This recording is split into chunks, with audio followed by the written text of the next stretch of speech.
All right, despite 2 years of watching masks fail to stop the spread of COVID-19, the San Diego Unified School District is bringing that mandate back. Starting Monday, the San Diego school will require indoor masking, and they will apply to all students, teachers, and staff. The announcement outraged many parents who believe the mandates are unnecessary and the masks not effective, by the way.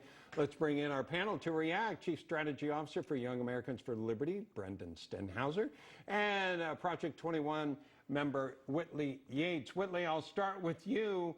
I think LA schools are also considering bringing back the mask mandates. I think some of these cities are thinking of indoor masking again. What are your thoughts here? California strikes again. I'm never surprised by how backwards California's actions are, from their elected officials to anything that they institute. San Diego forcing students to mask again with the hope of reducing COVID is nonsensical because the data doesn't suggest that masks are even going to help. And so once again, it's their totalitarian thoughts leading and pushing them on our children. And we saw what happened in Virginia when they did this. Republicans ended up taking the state back. I'm hopeful if they continue to push these things on our children, that parents will step up and they'll stop voting for these crazed Democrats. All right. Now, let's listen to what the school district president in that San Diego school said when she was interviewed about the decision. And not only did she double down on the mandates, but here was her solution for people who don't want to wear them. They can go to our school that's online.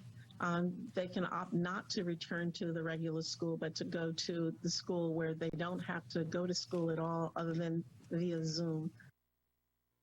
Brendan, I mean, online schooling, something we also learned was actually harmful to kids over the last couple years. Your take to her solution? Yeah, it's not a very good solution. If we learned anything during the pandemic, it was that pandemic schooling doesn't work well. Kids fell behind. We're still trying to get them caught up. As someone who worked very hard to overturn these mask mandates and vaccine mandates across the country, this is really frustrating, but I think that parents are going to continue to get organized and push back, whether it's in San Diego or California or across the country, to say enough is enough.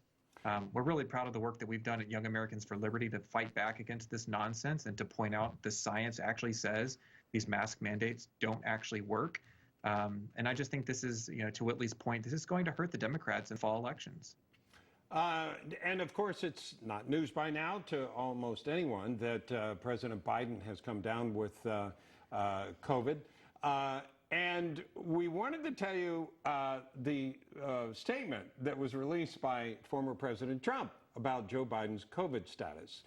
And he wrote this: Joe Biden, who many have said is our worst president, has come down with a case of the China virus despite being vaccinated. I hope Sleepy Joe is able to bounce back quickly as much as I was. Doctors described my fight against the China virus as Herculean, and not meaning the woke Disney Hercules, but rather the Kevin Sorbo one, the Lou Ferrigno one as well. Joe, I wish you a speedy recovery, even though you are taking America in the wrong direction. No one wants Kamala. I'm not saying anything. I'm not touching that one. Whitley. Listen, I think Joe Biden can't even make it up a flight of stairs without falling. He's fallen on his bike. Now he's caught COVID again. I mean, he seems like a very frail president. Like, his health is not in the best. Sometimes he doesn't remember where he is. He's a little disoriented. I think we should be worried, not only that he has COVID, but his decision-making skills have not been of operational excellence, and we can see where the country is going. Yeah, Brendan, your thoughts here on the statement. That was pretty funny. I mean, it was funny. It's funny because it's true. No one wants Kamala. President Biden's presidency has been a disaster. It's one bad decision after another. He's completely out of touch. He has so many problems right now. This is kind of just the latest in a string of bad news. We all, of course, wish him a healthy and speedy recovery, but his presidency is the thing that is really on life support at this point. I mean, it has been atrocious, but the numbers that are out there, show that he is very unpopular across the country. He's unpopular with independent voters, with young voters. Only Democrats, hardcore Democrats, support him. So he's got a very tough a tough, road here through the end of his first term presidency. Yeah, I got to say this. Y'all are a tough crowd. I thought President Trump, that was some pretty funny stuff.